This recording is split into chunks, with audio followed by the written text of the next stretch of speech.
মোস্তফা সরোয়ার ফারুকীকে আমি পছন্দই করি, আমার সাথে কথাও হয়েছে বেশ কয়েকবার। আমার ওনাকে পলিটিক্যালি খুব সাপ বলে মনে হয়েছে লেখালেখি আগে দেখা।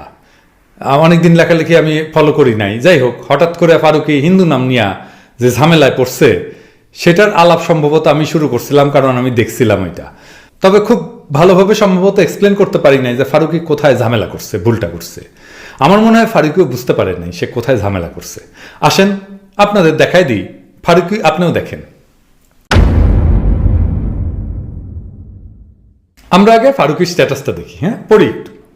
হিন্দু নাম প্রসঙ্গে আজকে একটা ঘটনা বলি।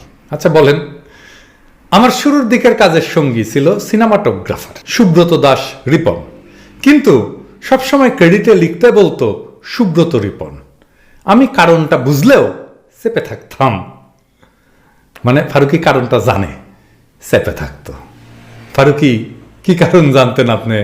হ্যাঁ কি কারণ বুঝছেন? আপনি কি অন্তর্যামী যে রিপন কেন দাস ব্যবহার করতে চায় না সেটা আপনি যাই না বসে আছেন?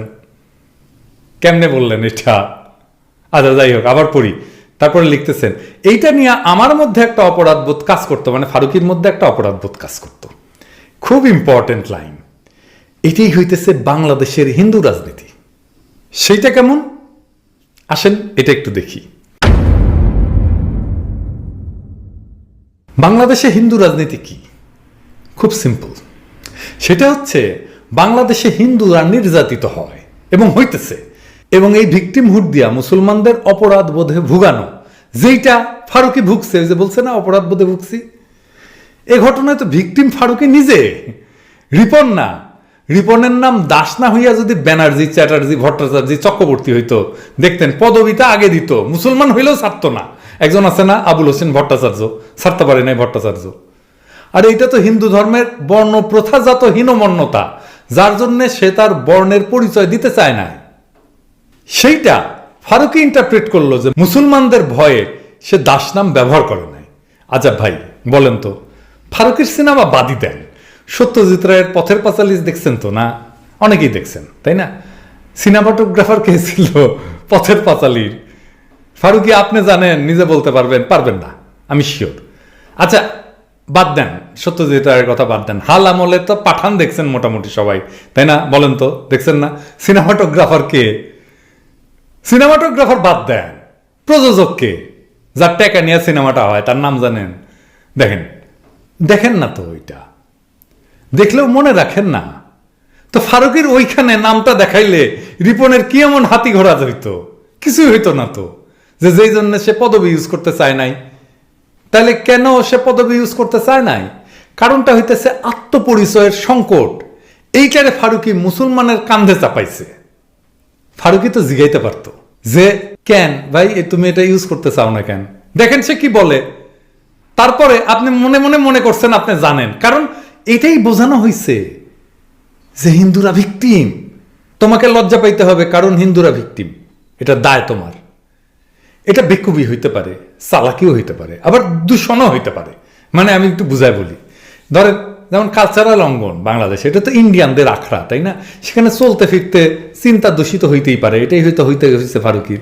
আবার বেকুবিও হইতে পারে, সম্ভাবনা আছে। যেমন ধরেন ফারুকীর ওয়াইফ তিশা তো শেখ মুজিবের সিনেমায় অভিনয় করছে, তাই না? ওই সিনেমায় অভিনয় যারা করছে ওদের সবার ক্যারিয়ার জয় বাংলা হয়ে যাবে। এই জন্যে না যে ওই সিনেমায় অভিনয় করছে, ওই সিনেমা যখন শুরু হয়েছিল তখনই কোনো বুদ্ধিমান মানুষের বোঝা উচিত ছিল সিনেমা রিলিজ হওয়ার আগেই হাসিনা জয় বাংলা হয়ে যেতে পারে। তো তার উপরে হাসিনা তো ফ্যাসিস্ট, তাই না? ফারুকী এটা তো বুঝেন নাকি? নাম বলেন বাংলাদেশে থাকেন, বলতে না পারেন, আপনি তো বুঝেন, তাই না? এটা বোঝার জন্য তো আইনস্টাইন হওয়ার দরকার নাই, তাই না? সেই ফ্যাসিস্টের প্রোপাগান্ডা সিনেমায় অভিনয় করতে হবে আপনার ওয়াইফকে। ও আচ্ছা, সাজু খাদেম আছে না প্রসঙ্গে মনে পড়ে গেল আর কি। ওরে নিয়ে একটা পরিকল্পনা আছে আমার। হ্যাঁ, সাজু খাদেম কইবে যে ওই যে জিয়ার চরিত্র অভিনয় করছিল না, ওই যে তো সাজু খাদেম কইবে যে আমি তো অভিনেতা, টাকা দিলে চরিত্র বলবে সেটাই করবো। জি, সেজন্যই তো আবার তোমার জন্য বিশেষ ব্যবস্থা। না চর থাপ্পড় মারবো না, আমি শান্তিবাদী লোক। আবার আমার চর খাইয়া যদি তোমার নেত্রীর মতো কান ঠসা হইয়া যায় সে সম্ভাবনা আছে, তাহলে তো মুশকিল, তাই না? তোমারে দিয়া একটা মুজিবের ক্যারেক্টার করবো, স্ক্রিপ্ট লিখবো আমি, হ্যাঁ টাকা টুকা দিব ভালোই, ওইটা দেখা আওয়ামী লীগেরা রাগে সিরবির সিরবির করবে। আমারা তো কিছু করতে পারবে না, আমি তো প্যারিসে থাকি, ক্ষমতায় থেকেই কিছু করতে পারলো না, আর ক্ষমতা ছাড়লে তো কি করবে জানেনি তো। আচ্ছা, আর কইলাম না, তো সাজু কাদের আমার ভাগেরটাও দিয়ে দিবে আর কি। তো এখন সাজু কাদের, তুমি তো টেকা নিয়ে করছো জিয়ার ক্যারেক্টার, তাই না? তোমার তো কোনো দোষ নাই, তাই না? তো টেকা নিয়ে মুজিবের ক্যারেক্টারও করবা না? তো আমি স্ক্রিপ্ট লিখলে না কেঙ্কা স্ক্রিপ্ট লিখবো বুঝতে পারতেছো তো, রেডি হও। যাই হোক, ফারুকি প্রসঙ্গে আসি আবার। আচ্ছা ফারুকি, আমি ধরে নিলাম যে বাংলাদেশে হিন্দুরা নির্যাতিত, সেই জন্য কি আমাদের ইসকন আনন্দকে সাপোর্ট করতে হবে? বাংলাদেশে বিজেপির মিশন চালাইতে দিতে হবে যেহেতু হিন্দুরা নির্যাতিত? মানে ফিলিস্তিনে একটা জায়নবাদী রাষ্ট্র বানাইতে দিতে হবে ফিলিস্তিনিদের তাড়াইয়া, যেহেতু হলোকাস্ট হয়েছে, তাই না? এটাই বাংলাদেশে হিন্দুদের রাজনীতি। আমি ভিকটিম, তুমি সারাক্ষণ লজ্জিত থাকো।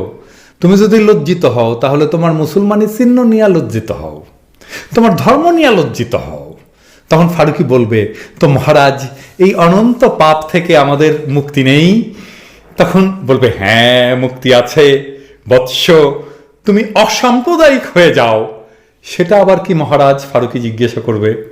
ওই যে মঙ্গল শোভাযাত্রা করো, নাস্তিক হয়ে যাও, সকাল সন্ধ্যা ইসলাম ধর্মকে গাইলাও, নামাজ রোজা করা যাবে না, হাসিনাকে মাম্মা বলতে হবে আর মোদিকে ড্যাডি বলতে হবে, কোরবানি দিতে পারবে না, ছি এটা করে কেউ? আহা, প্রচুর লজ্জা পেতে হবে, লজ্জায় লজ্জায় মরে যেতে হবে। এরপরে লজ্জা পেতে পেতে পেতে পেতে 47-এর আগে গিয়ে না, এই শোনো না, ওই যে আমাদের জমিদারি ছিল না, ওইটা দিয়ে দিও। হ্যাঁ, এই যে দেখো না তোমাদের কত কষ্ট, সেই সকালবেলা খাও, তারপরে সেই বিকেলবেলা খাও, তারপরে সেই রাত্রিবেলা খাও, আমাদের জমিদারিতে প্রজা হয়ে থাকো, আজ খাবে কাল খাবে, আজ খাবে কাল খাবে। ঠিক আছে না ফারুকি?